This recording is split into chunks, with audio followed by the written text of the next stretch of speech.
Bütün Kırgızistan Madumarov. Birinciden urmаттуу кесиптештер, biz өзүбүздүн ишибизге кайрылабыз дагы, монун бектердин алдында. Saat 10'da baştalat degенде 10'da başlasak. Saat 10'ga bir 5 minut kalganda girip otursak. 7-6 жаштагы birinci класстын балдары saat 7:30'da birinci sabakka barып атат.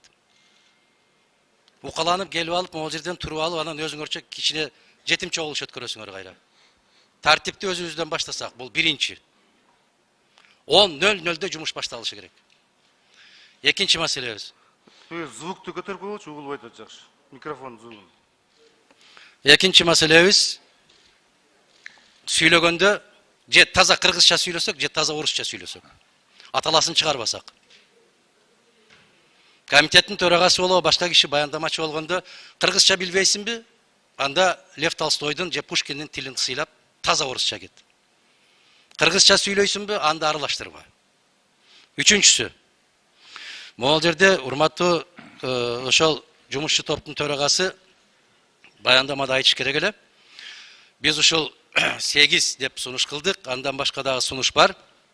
Бирок көпчүлүк добуш менен 8 деген сан добуштан өттү, ушуну сунуш кылып атабыз деп айтуу керек. Экинчиси, төртүнчүсү, мына комитеттердин аталыштарыны дагы бир жолу карап чыксаңыздар. Мен түшүнбөйм. Этностор аралык мамилелер дегенди түшүнбөйм мен.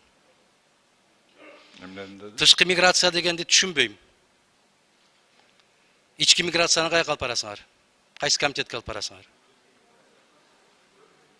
Жөн эле социалдык жана миграция деп койсо болбойбу бул?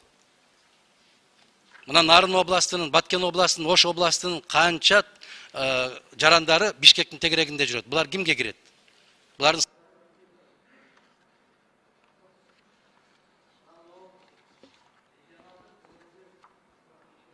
Микрофон. Жакшы угулбай атат, Адыкан Кымсанбаев. Ага мен күнөөлүү эмесмин дейм. Регионалдык дегенди ушу аймактык деп сүйлөсөк жарашпайбы ушуга?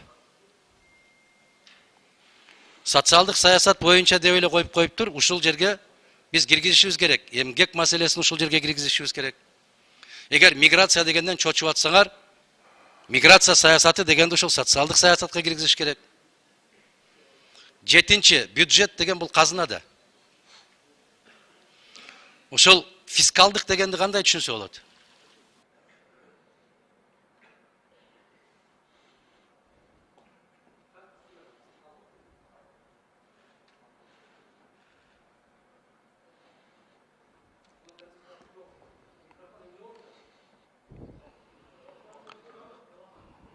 Адакан Кимсанбаевич, 2 минут чектелүү. Сизге кошумча да бердик сөздү. Аз беребиз. Аз беребиз. 5-чи микрофон берип койгула. Өзүнүн оюн аягына чейин чыгарып алсын. Мына ошол аталыштардан бардыгы салам бергенден башталат да. Жумушту кандай баштасак ошондой болуп уланат. Биринчисин айттым, тартип өзүбүздөн баштайлы. Экинчиден, мына аталыштарды дагы бир жолу карап көрсөңүздөр. Же кыргызча эмес аталышы, же орусча эмес аталыш болуп, биз кандай үлгү берип атабыз?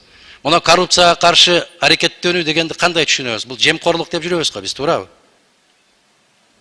Жемкор деген кыргыздын жүрөгүнө тие турган нерсе да, мал жейт да жемди. Ошол жем бар жерге барып жумушту бүткөргөндө жемкор деп коюш керек, анан коррупционер дебей. Жемкор. Мына ушул жактарын караңыздар, анан жарыш сөзгө чыкканда 10 мүнөткө жазып коюшуңузду суранам. Рахмат. Урматтуу коллегалар, урматтуу